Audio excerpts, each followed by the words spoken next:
The Great Extended Hustlers mine was one of Bendigo's richer mines, and it operated for 60 years now. In 1914 there was a major mining accident that occurred at the 13th level at 10 p.m. on Saturday the 2nd of May, and 7 miners lost their lives, which is the worst mass fatality of any mining accident in Bendigo Goldfields history.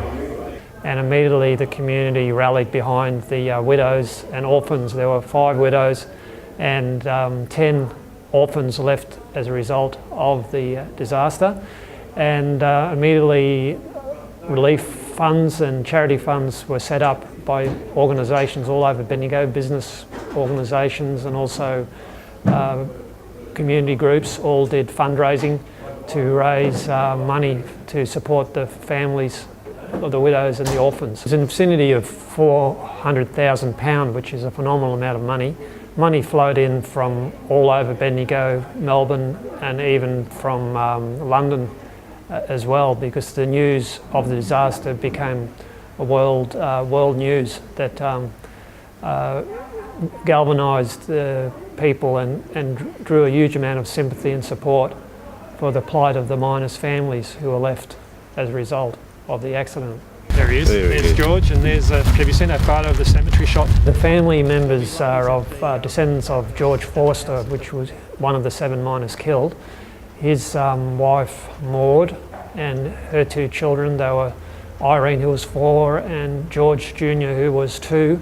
They were suddenly left without any means of support. There was no social security or any type of financial support available to them. Unfortunately, the community rallied behind them and raised the money, and also eventually the Hustlers, Great Extended Hustlers Reef mining company, they gave a donation of £3,000 to help pay for funeral expenses that was divided up amongst the families and widows of the deceased miners.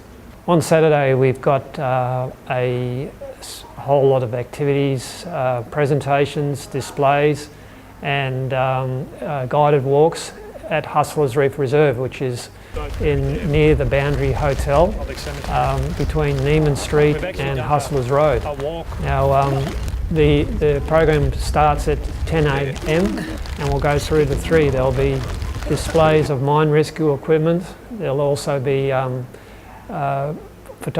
photos of the old historic photographs, and also there'll be talks around the circumstances of the disaster, what the miners' life was like, the sort of conditions they had to put up with deep underground.